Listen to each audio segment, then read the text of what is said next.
Yo, Granny. Let's go.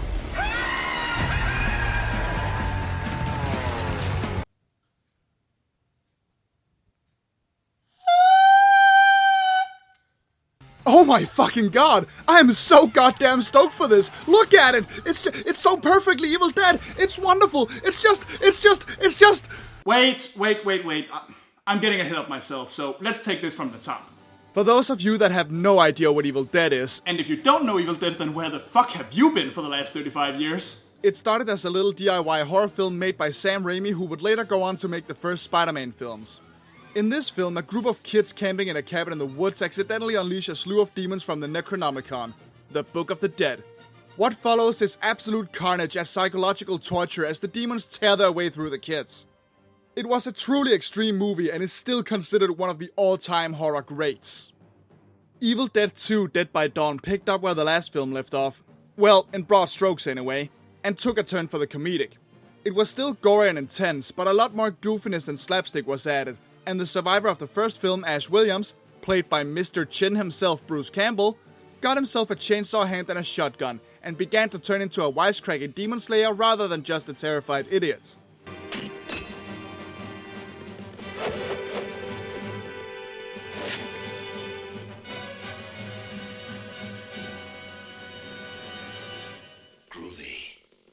At the end of the second film, Ash gets sucked into a vortex and lands in the Middle Ages where the third film, Army of Darkness, takes place. This time, Ash literally fights an army of the dead as his own evil doppelganger attempts to take over the world. The whole film is pure ass-kicking insanity and balls-to-the-wall awesomeness, and the quintessential B-film action hero was here to stay. However, while Bruce would go on to star in many other awesome and less awesome films, there was never another true sequel. At least not until the announcement of the Starz TV series, Ash vs. Evil Dead, that is going to air this coming Halloween. However, the franchise did live on in the meantime in various forms. In comic books, Ash would travel the world to fight Deadites all over, and in 2013 there was a very different but utterly badass remake that I can really only recommend. And then there were the video games. Well, a few anyway. Aside from a Commodore 64 game and a more recent smartphone tower defense game, 3 video games were made in the years 2000 till 2005. And wouldn't you know it, I happen to have a copy of the second game, Fistful of Boomstick, right here. And with the Starz TV series on the way, what better time to play this than now? In this game, the little town of Dearborn is turned to hell when, during a live TV show, a paranormal researcher named Eldridge reads aloud the chant that started everything in the first film. It is now up to Ash, armed with his trusty boomstick and chainsaw, to find Eldridge and Trisha, the TV host, and figure out a way to send all the Hellspawn back where it came from. On the way, he fights hordes of Deadites, gets loads of new weapons and deadly spells, and is once again taken on a roller coaster ride through time in order to save the world. Now technically this game is a direct sequel to the PS1 game Evil Dead Hail to the King, which I haven't actually played, so if you want to know more about that game, click right here to check out the amazing Cadigarus' review of it. But really, aside from one mention of a character from that game being dead in the beginning of this one, it really has no bearing on the plot whatsoever. It's very much playable without that knowledge. Now then, I've talked your ears off for freaking ever about Evil Dead at this point, so let's start actually playing the game. Oh, right, Caddy's British. Hey Caddy, sorry about all the Viking raids and the plundering and the pillaging and the... You know, we were kind of going through a phase. It was awkward for everybody, trust me. Sorry. Right off the bat, the game gets 2 things amazingly right. First of all, Bruce Campbell. There I was, face to face with the mother of all ugly. So I say, come get some, and blam, no more Mr. Nasty Face. Awesome. And second of all, one-liner button. Yes, sir, you may have another. Oh my god, yes. The triangle button, aside from being a general action button, serves no other purpose than to make Ash spew wisecracks. This is a carryover from Hail to the King, but his lines are just so much better this time around. Oh, Ash, say something heroic. You know, would it kill you to say please just once in a while? Okay, please. Whoa, were you born that ugly? Oh my god, I love it forever. In general, the game presents itself really well as an Evil Dead game, or rather an Army of Darkness game, as that's definitely where it gets its overall feel from. As you can probably tell from the footage so far, the game plays like a 3-dimensional brawler. You roam around the area completing the goals on your to-do list as you fight off the Deadites and try to find the right items that let you move on to the next area, where you beat up even more Deadites. It's pretty simple stuff. You begin your assault on the Deadites with nothing but a shovel, but as you go on, you acquire your trusty chainsaw and shotgun combo, along with other insane weapons like dynamite launcher, flamethrower, sword, and my own personal favorite, the Gatling gun.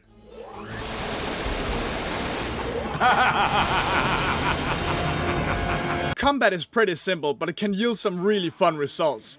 You're always carrying 2 weapons with each their own button assigned, and if you happen to be using the auto lock-on feature while an enemy is approaching from behind, this happens. Plenty more where that came from.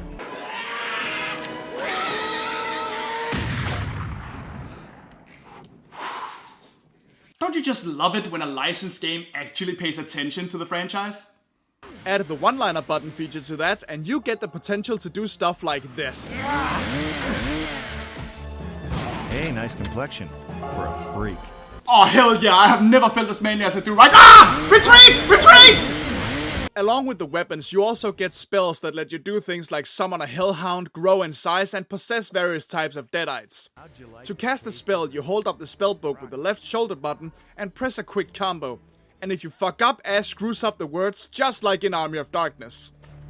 Oh, crap. Hey, wait a minute. Everything's cool. I said the word. I did.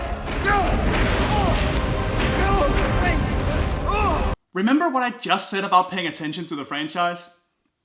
Though, to be honest, as fun as it is to watch Ash get sapped as punishment for your stupidity, I keep forgetting about the spells entirely and almost only ever use the strength spell so I could slash Deadites in half with one hit, which is pretty damn satisfying. So yeah, in terms of genre and presentation, I'd say this game deserves a couple thumbs up. They clearly tried their hardest here, and it shows. As for the game itself... Alright, let's see here. Got my shovel, ready to go. Alright, Deadites, who wants some?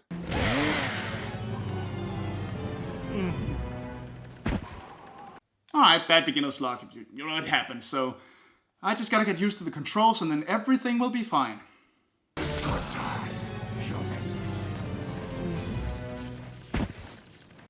Now I swear, the next one of you primates even touches me, motherfucker! The game itself has some really glaring flaws though. It plays decently and controls fine, but this right here is a goddamn problem.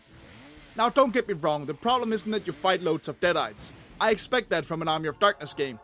The problem is in your health, or rather how little of it you can actually regain. The game does offer things like health packs, but they're few and far between, easy to miss, and only heal very, very little. The Deadites themselves drop health every now and then too, but you barely recover anything from them. Please, sir. May I have another?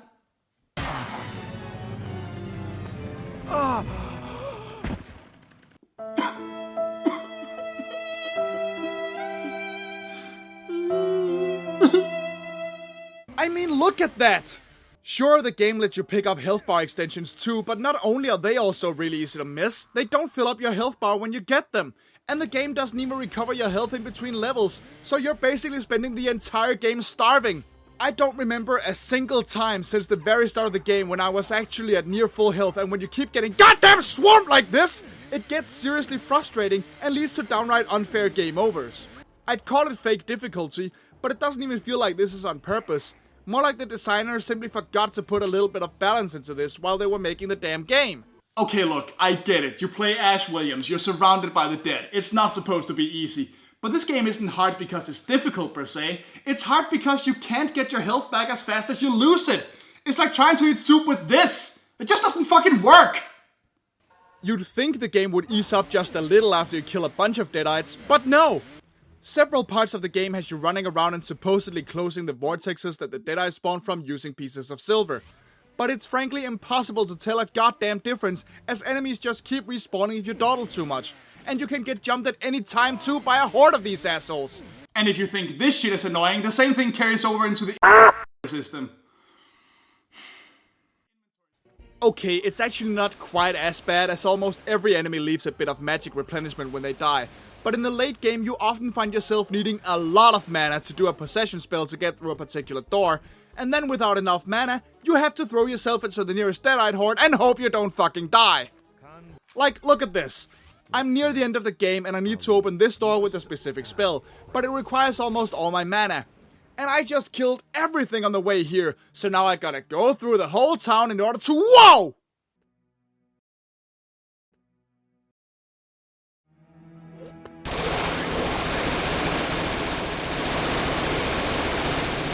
I guess the Lord does provide every now and then. Neat! Alright, let's go open the door. Ad Nostrum,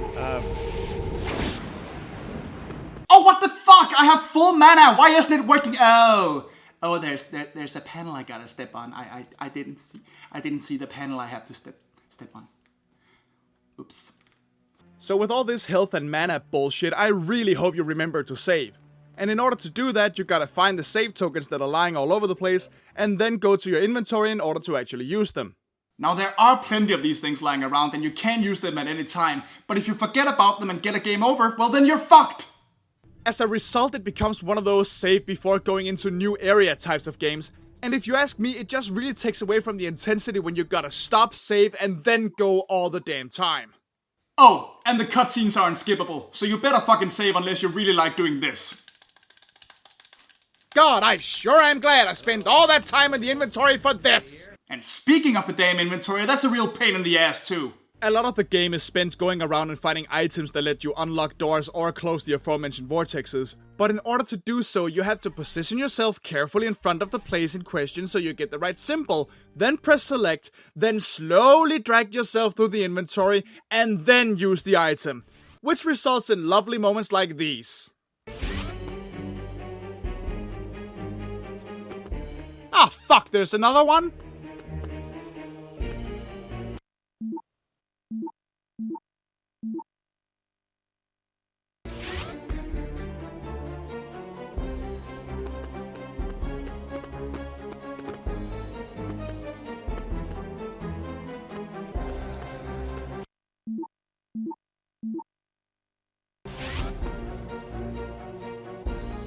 What? Wrong order? God damn! It does nothing but slow the game down, and you even have to do this as well to read your list of spells and your to-do list.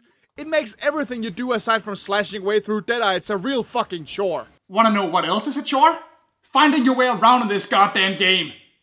The game offers you nothing in terms of a map or even an arrow to point you to your current goal.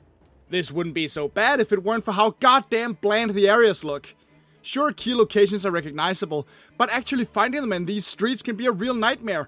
I never know where the hell I am, and I keep getting lost on the way from one location to another. I swear, at least 2 of my gameplay hours were spent just running in circles trying to find out what direction to go. But, you know, after a while in each level, maybe you start getting the feeling for where things are. Yeah, and maybe I'm a Chinese jet pilot. Yeah, as the game progresses, you find out about an old man named Nathaniel Payne that dabbled in the occult when he was alive. And after encountering his Deadite self, you get sent to Dearborn in the colonial era, and later still you are transported to the Civil War era. And every time you do, the layout of the city changes again, and you're right back to not being able to find a goddamn thing! Look, even the NPCs can't get anywhere. It's like being stuck in limbo. I'm not going anywhere! When you actually do manage to get anywhere at all in this game, the plot unfolds as follows. Eldridge, the researcher that read the Necronomicon aloud, is actually evil and plans to use it to take over the world. So after you encounter Nathaniel Payne's Deadite self in the museum, he goes to 2 different eras of the past to build up a Deadite army that he then plans to use to take over Dearborn in the present. As you beat Eldridge in the Civil War era, however, the army is still raging in the present, where they follow their Deadite queen. Namely Trisha, the reporter from the show in the beginning. I wondered if I'd see you again. You always liked me, didn't you, Ash? Honey, you got real ugly. Ugly or not ugly, Ash manages to defeat her and save Dearborn, once again driving back the Deadites. Oh, wait. I forgot to talk about the bosses, didn't I? Yeah, I forgot to talk about the bosses. Well, don't worry. It's only because they're barely in the game. Yeah, over the course of 6 levels, there are a grand total of 3 bosses. The first one placed at the midway point, and the other 2 at the last 2 levels. And good lord, are they ever boring. All 3 bosses are Deadite-possessed people. They're presumably dead Nathaniel Payne at the museum, and Eldridge and Trisha.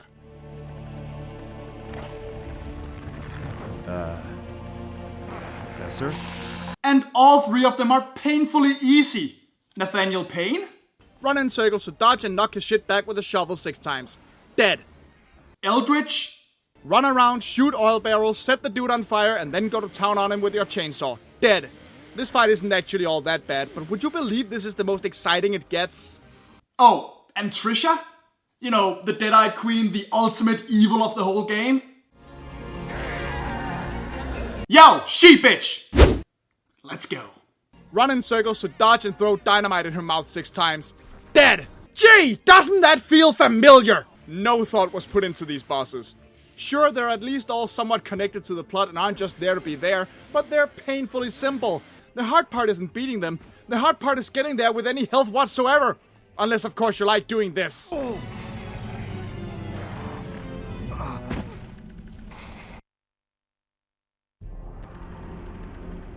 Hello? Anybody here? Yeah. I'm looking for... Anyway, as you beat the game, you do unlock a pretty hilarious ending. As it turns out, Ash has been telling this whole story to a warlord in feudal Japan, since he was once again transported through time after defeating Trisha. Well, this has been a nice... Naturally, the Deadites attack once more, and the whole thing starts over. Ash just cannot catch a break. And neither can the player. All you get for beating the game is a boring arcade mode, some concept art, and a short documentary on the making of the game. Which is neat and all, but it isn't really all that exciting. Alright, that's Fistful of Boomstick for you, and my final verdict? It's a goddamn shame. It gets so many parts of the presentation just right. It really feels like an Army of Darkness adventure, and slaughtering your way through Deadites is actually pretty fun. But for everything it gets right in presentation, it screws 2 things over in gameplay. Now, the game is perfectly playable and all, but it's just so needlessly frustrating and in places disappointing that it really takes away from the whole experience. There was so much potential here, and there's a good game hiding in there somewhere, but it's just not worth it as it is. It's almost like it's deliberately trying to mess with you by tainting everything you thought was good about it, like it's trying to psychologically torture you while it tears through everything you know and love. You're possessed, aren't you? Yes! Right? Fuck that! Hey, stop! Let go of me! Stop it! Put me down, mortal, or I swear I will swallow your soul! I am not letting you ruin any more lives, you little sack of shit! I'll tear you apart! I'm gonna banish you right now. You think I didn't see the movie? You think I didn't play the game? Oh, I know the spill. You're going down, buddy. You will burn in hell for this! Latu! I hope your ass stops itching and your mouth fall off! Put me down! Wait.